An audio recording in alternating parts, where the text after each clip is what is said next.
But we start in Durham, where a county commissioner is making history, not just in Durham, but all over North Carolina. But it was not an easy path. Why? Because of the way that she looks and what she believes. Please repeat after me. Imagine one of the most important moments of your life. I, Nida Allam, do solemnly swear. A moment of North Carolina history playing out in Durham. According to the law. According to the law. So help me God. So help me God. Congratulations. The first Muslim woman ever elected to office. Now imagine those smiles behind those masks are masking pain deep inside. It was a difficult morning for me because I received a lot of hateful messages even before my swearing in. My dad is from India and my mom is from Pakistan. Nida Allam's parents moved Nida and her two sisters from Canada to North Carolina when she was 5 years old. I didn't speak English when we moved to the States because we went to a French immersion school.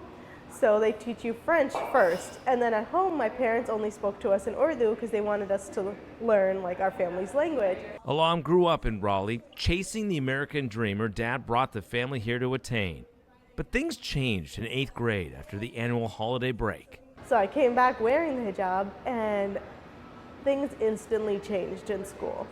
I noticed a lot of the people that I was friends with kind of stopped talking to me, and it was strange because I thought everyone knew I was Muslim.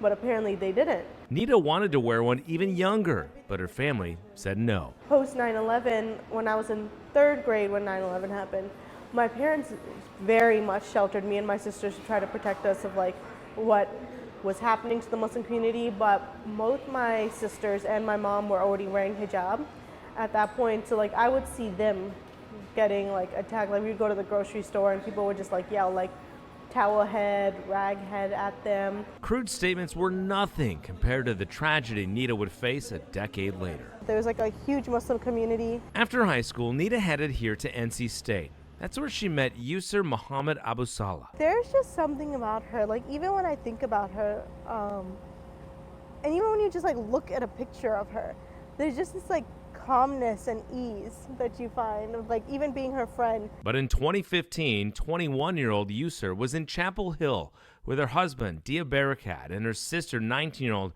Razan Muhammad Abu Salah.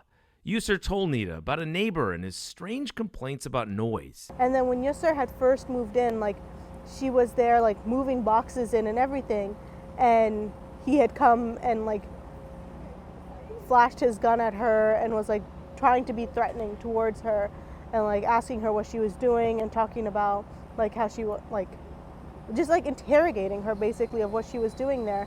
And Nia hadn't had those types of interactions with him. It started a lot more when Yusur moved in because she's visibly Muslim. Then on February 10th, Nida and her friends heard about a shooting at the same apartment complex. I panicked because immediately in my heart I knew I remembered this neighbor. And so I tried reaching out to a bunch of our friends. I was like, have you heard from them? Have you heard from them? And everyone was like, no, is everything okay? Soon the panic turned to tears and anger as police confirmed the news.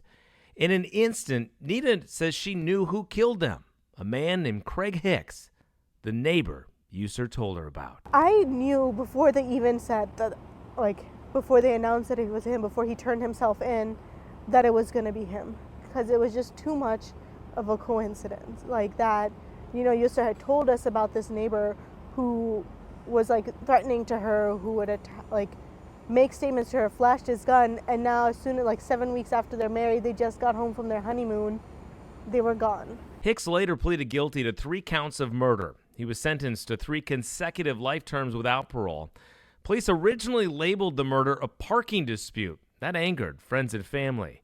North Carolina does not have a hate crime statute for first-degree murder, and federal investigators never brought hate crime charges.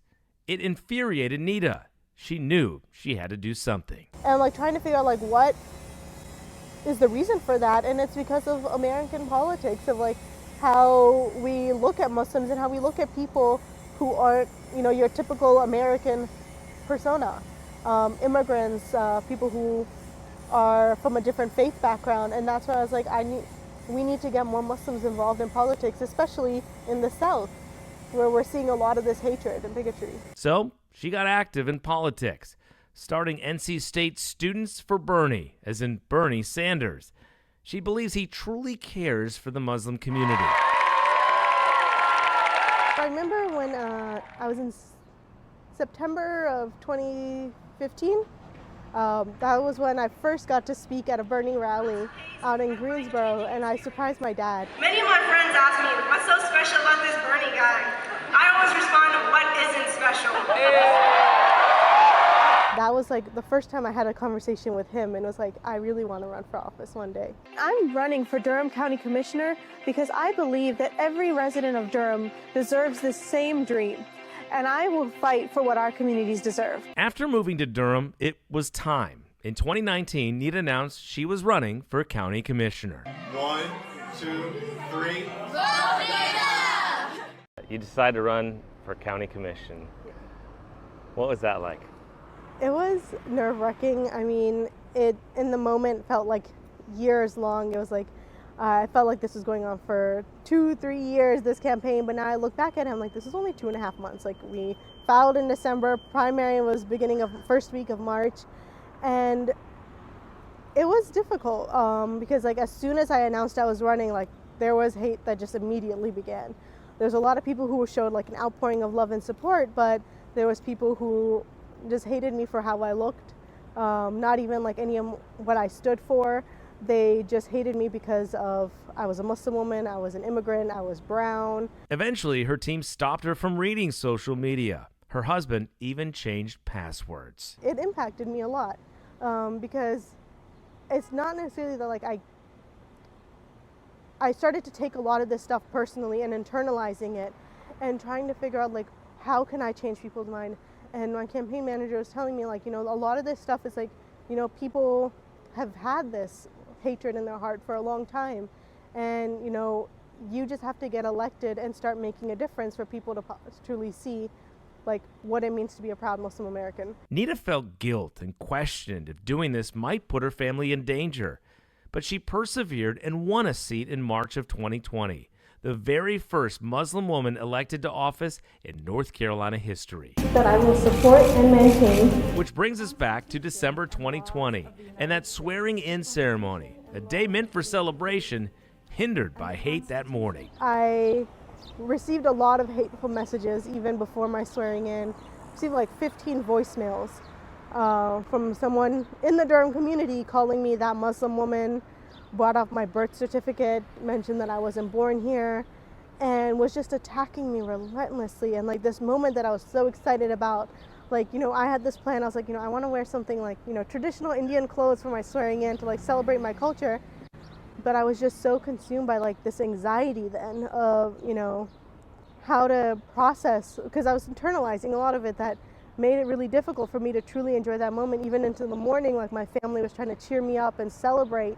And, you know, they did a great job of trying to help me there, but it was just also like disheartening that this moment that should have been so much excitement was kind of clouded. And for all of your work that you guys have been doing to support the Durham community and Durham small businesses. 8 months later via Zoom, she continues her work on the county commission.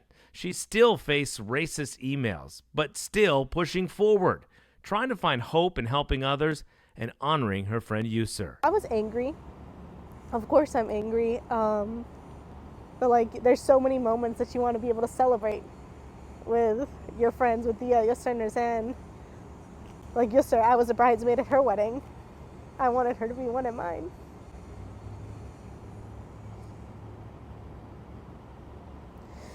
But really seeing, especially Yusur and Nizan's parents, their strength of losing 2 daughters, and how their focus was always on justice, of having it written as a hate crime, not because they'll ever get their daughters back, but because we need to have that conversation so we can prevent it happening from someone else.